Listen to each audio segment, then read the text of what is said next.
Welcome to my YouTube channel. आज मैं आपको क्लास 7 के लिए होम साइंस का चैप्टर नंबर 4 पढ़ाऊंगी। सबसे पहले मैं आपको टेक्स्ट बुक के क्वेश्चन आंसर लिखना बताऊंगी कि एग्ज़ाम में किस तरह से लिखोगे। फिर इसके साथ ही इस चैप्टर के जितने भी असाइनमेंट और प्रोजेक्ट फाइल के क्वेश्चन हैं वो भी हैंड टू हैंड समझाती जाऊँगी, क्योंकि असाइनमेंट और प्रोजेक्ट फाइल भी बनानी ज़रूरी होती है, इसके भी मार्क्स लगते हैं। आपको अलग से कोई दूसरी वीडियो नहीं देखनी पड़ेगी, हैंड टू हैंड मैं आपको इसमें ही समझा दूँगी। फिर मैं आपको लास्ट में इस चैप्टर के जितने भी ऑप्शनल क्वेश्चन आंसर हैं, यानी कि 4 ऑप्शन वाले क्वेश्चन आंसर, वो समझाऊंगी, क्योंकि एग्ज़ाम में ऑप्शनल क्वेश्चन आंसर भी ज़रूर आएंगे। तो बच्चों, इस बुक के जितने भी चैप्टर्स हैं वो आपको इस चैनल की प्लेलिस्ट में मिल जाएंगे। बाकी के सभी चैप्टर्स आप वहां से जाकर देख सकते हैं। पढ़ना स्टार्ट करते हैं। पार्ट नंबर 4 है सिलाई, कढ़ाई एवं धुलाई, यानी कि इस चैप्टर में आप वस्त्रों की सिलाई, उसकी कढ़ाई और धुलाई के बारे में आपको सिखाया जाएगा। प्रश्न नंबर 1 है रुमाल पर लेस कैसे लगाई जाती है। तो बच्चों, प्रश्न नंबर 1 रुमाल पर लेस कैसे लगाई जाती है, ऐसे क्वेश्चन कभी भी एग्ज़ाम में नहीं आते हैं। इन क्वेश्चन को आपको अपनी प्रोजेक्ट फाइल में लिखना होता है। तो पढ़कर बता देती हूँ कि प्रोजेक्ट फाइल में किस तरह से लिखोगे। रुमाल सदैव सूती कपड़े का ही बनाना चाहिए, क्योंकि सूती कपड़ा पानी को सोख लेता है। आप वीडियो को बच्चों पूरा देखना। जब आप एक बार इन सभी बातों को ध्यान से सुन लोगे तो आप अपने लफ्ज़ों में बनाकर एग्ज़ाम में इसको ईजिली लिख सकते हो।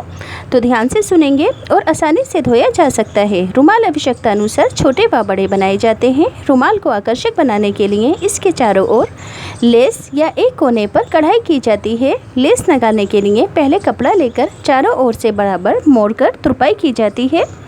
फिर लेस के नीचे का हिस्सा मोड़कर रुमाल के सभी तरफ रखकर कच्चा करना शुरू करें। कोने पर पहुंचकर सफाई से 90 डिग्री का मोड़कर रुमाल की दूसरी तरफ लेस लगाएं। इसी प्रकार चारों तरफ कच्चा करने के बाद सफाई से हाथ द्वारा या मशीन द्वारा बखिया करके लेस को मजबूती से रुमाल पर लगा दें तथा बाद में कच्चा टाका निकाल दें।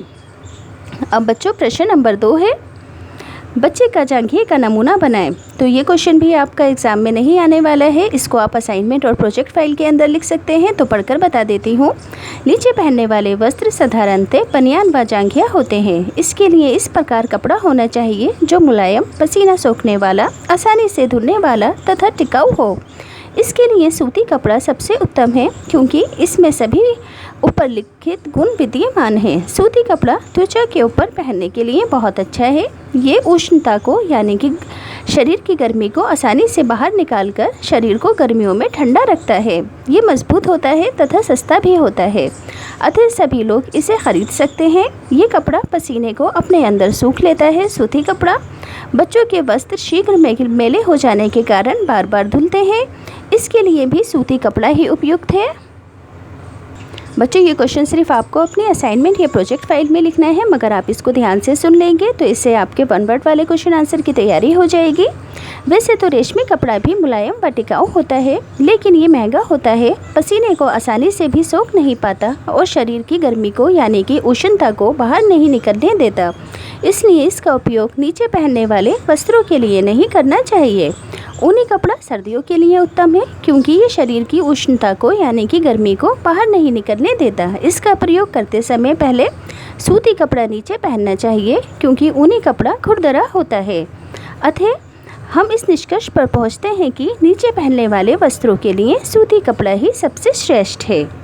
यहाँ हम 2 से 3 वर्ष की आयु वाले बच्चे के लिए जांघिए का खाका बनाना सीखेंगे। तो इसको मैं पढ़कर नहीं बताती हूँ, नाप को आप अपने आप स्क्रीनशॉट लेकर प्रोजेक्ट फाइल के अंदर लिख लेना। बनाने की यहाँ पर विधि भी है और नाप भी है, क्योंकि ये एग्ज़ाम में तो नहीं आएगा ये क्वेश्चन। ठीक बच्चों, बनाने की विधि आप अपनी प्रोजेक्ट फाइल में अपने आप लिख लेंगे स्क्रीनशॉट लेकर, मैं पढ़कर नहीं बता रही हूँ। अब नेक्स्ट क्वेश्चन है सूती कपड़ों को क्यों उत्तम मानते हैं। तो सूती कपड़ा पहनने में बहुत आरामदायक होता है, ये बहुत मजबूत होता है और उत्तम भी होता है। ये पसीने को अंदर सोख लेता है। बच्चों के वस्त्र शीघ्र मैले हो जाने के कारण बार बार धुलते हैं। इसके लिए सूती कपड़ा ही उपयुक्त है।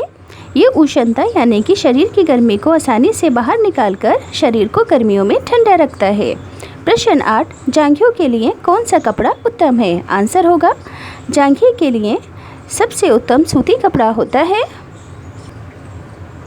क्योंकि ये सस्ता होने के साथ साथ टिकाऊ भी है और सबसे ख़ास ये है कि ये मुलायम, पसीना सूखने वाला और आसानी से धुलने वाला होता है। इसलिए जांघिए के लिए सूती कपड़ा उत्तम है। अगला प्रश्न है, कपड़े पर जांघे के खाके का निशान लगाते समय चारों ओर से कितना कपड़ा अधिक लेते हैं। आंसर में लिखोगे ऑल पिन की सहायता से खाके को कपड़े पर टिका दें, फिर किनारे की सीवन के लिए चारों ओर से 1 सेंटीमीटर अतिरिक्त कपड़े पर निशान लगाएं। नेफ व टांगों की गोलाई 5 सेंटीमीटर अतिरिक्त कपड़े पर निशान लगाएं। अतिरिक्त कपड़ा क्यों लिया जाता है। आंसर होगा अतिरिक्त कपड़ा इसलिए लिया जाता है क्योंकि कई बार कपड़ा सिलने के बाद उसमें कम या ज़्यादा खोलना पड़ सकता है, इसलिए कपड़ा हमेशा अधिक लिया जाता है। जांघे की सिलाई करते समय किन टांकों का प्रयोग किया जाता है। तो दोनों तरफ के किनारों पर चपटी सिलाई की जाती है।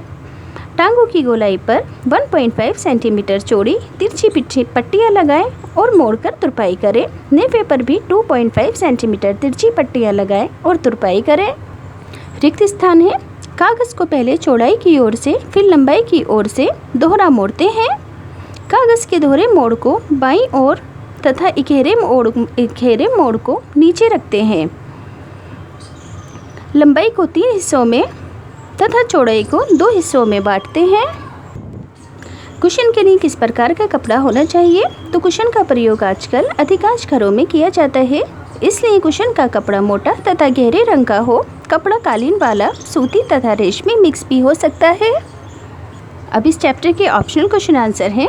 रुमाल सदैव देश कपड़े का बनाना चाहिए क्योंकि ये पानी को सोख लेता है। नायलॉन का, रेशमी, सूती या टेरिकॉट का। तो रुमाल हमेशा सूती बनाया जाता है।